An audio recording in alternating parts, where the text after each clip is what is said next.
Welcome to Kix Gaming. I am Kix, and in today's video, we are going to be doing a long-awaited review of Aim Controllers USA's MH5 PC Pro Controller. Just a disclaimer, this is not a sponsored video. I paid for this controller with my own money, and I am not a professional controller reviewer. Does that exist, though? And if so, do you have to go to college for that?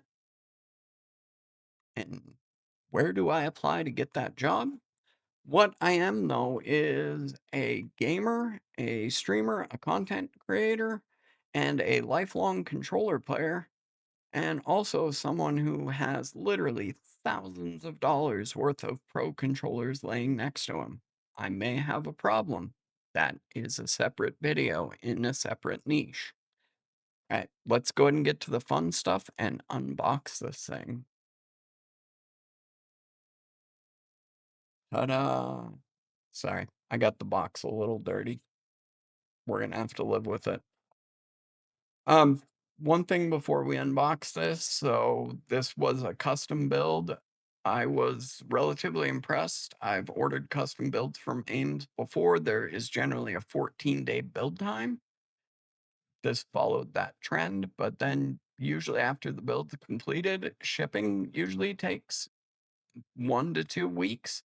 This actually came relatively quickly from the time they let me know my build completed and it was shipping. I received it in like 3 days. So W aim, and there is a look.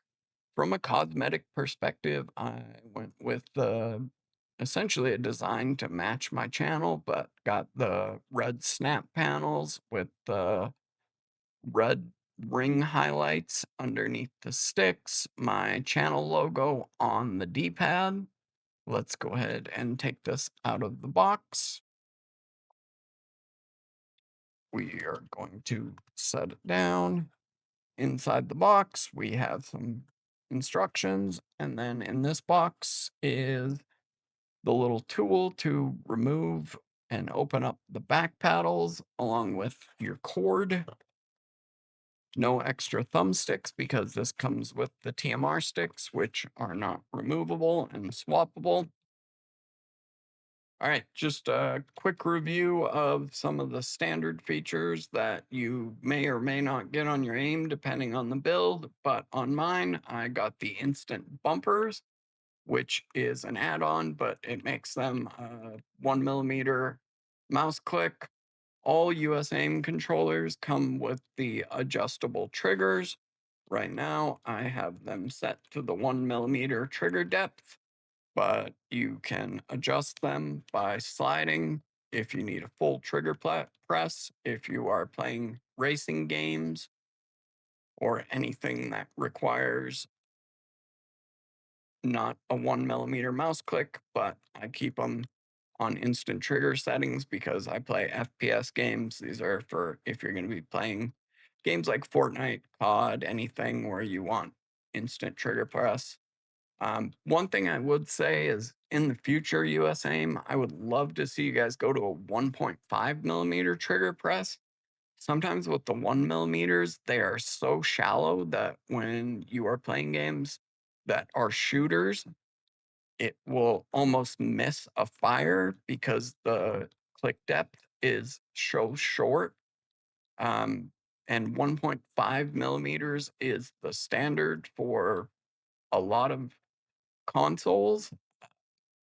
And I just think it would be advantageous. It's really not that much more of a press. You're not going to have that much more of a delay with that 0.5. So that's something I would like to see. This has the MH5 board in it. For those of you who are not familiar with it, this is a specially designed board from Marius Heier. It is natively set to an 8K polling rate. So if you live in the PC controller playing world, a lot of us overclock our controllers to an 8K polling rate to get the most minimal input latency for a little competitive advantage. This board does that natively. and reduces input latency to 0.125. On the back, I went ahead and went with the grips, as I always do. If you're going to get an aim controller, it is additional to get the grips, but I would always recommend getting it. They are necessary, especially if you're doing long gaming sessions. Just keeps your hand secure. And on this one, I decided to get wild and go with the red back paddles. So here is another one of my custom builds from US Aim that I'm kind of comparing it to. This one has Hall effects rather than TMRs. Um, Still all of the features, except for obviously it doesn't have the MH5 board, has the back paddles. One thing that is notable is this is probably half the weight of my US Aim controller that is not this PC one. I am guessing that is because they removed all the components that are necessary for console interoperability that are not needed for a PC, but it's very nice because that one that I just show you is bulky and heavy. I mean, it's a great controller, but having this weight is ideal. Like, big fan of it. All right, so what we're all here for is the TMR sticks, right? All right, so I am going to try to get this as close to the camera. If you look on the sticks, you can see the 3 little dots right there. Those are showing you the tension adjustment. So I was surprised. I read that there was 3 different tension adjustment settings. I was surprised how much freedom it gives you. So right now, I have them both set to max tension. Let's go ahead on this left stick. I'm going to show you how far. So to adjust the tension, you turn. I'm still turning, still turning, still turning, still turning. All right, now that is maximum looseness. Now, very loose, very flicky. Now, if I go back, turn the other direction, go back to maximum tension.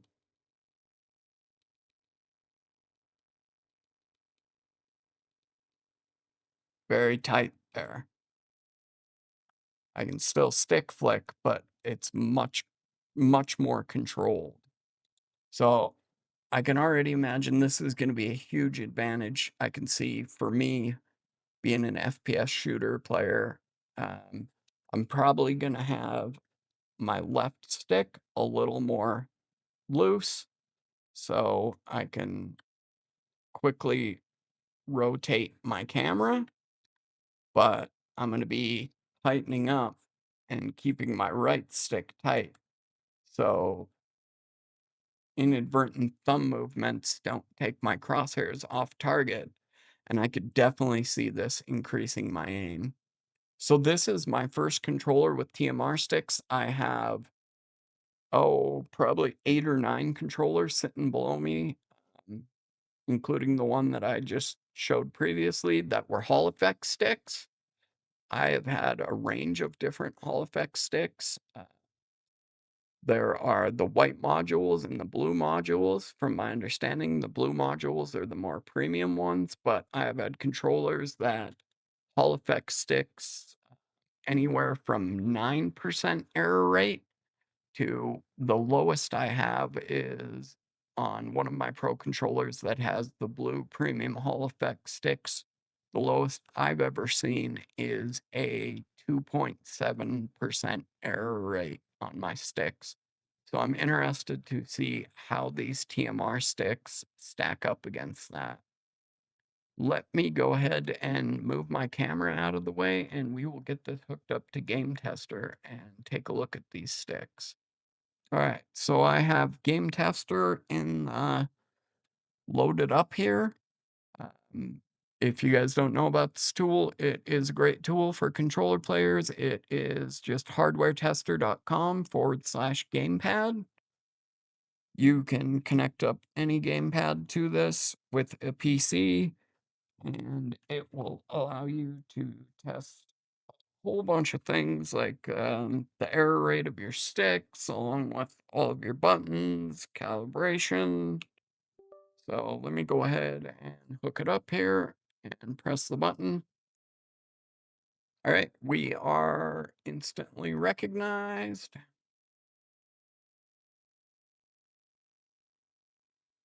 All right, so I'm gonna hit a button here.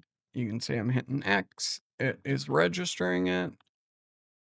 Hitting my sticks. It is showing where I'm putting them. My back paddles are remapped. One thing to note, these back paddles do not remap like every other aim controller. So if you need help figuring out how to remap the back paddles, I will link a tutorial that I made at the end of this video. But let's go ahead and test these sticks. So I am just going to go ahead and click on the test circularity and spin the joystick slowly to test the accuracy of these TMR sticks. Spin is complete, 2.5% error rate. Let's go ahead and test the right stick. 2.6% error rate. That is pretty good. Let me go ahead and I'm going to adjust the tension on these and go ahead and clear it and reset it.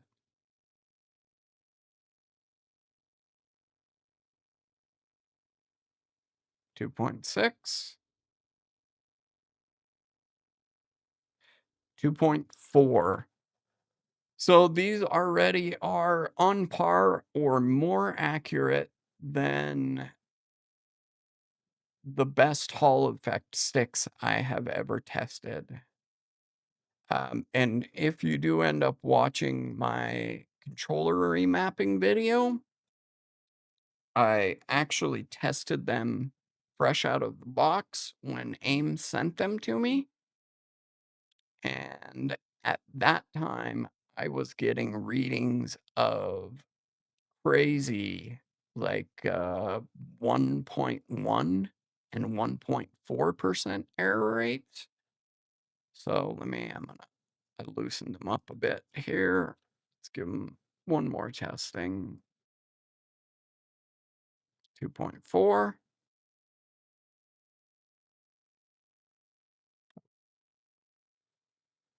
2.7.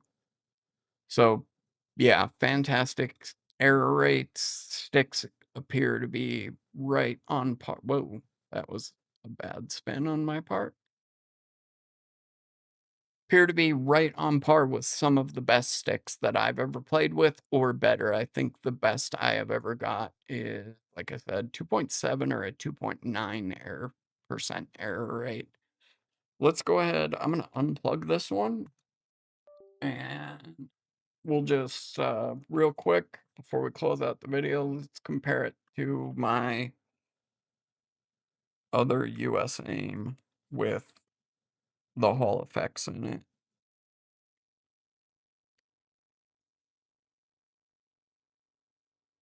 Let me refresh just to make sure here. Okay. Uh, we'll go ahead and test circularity.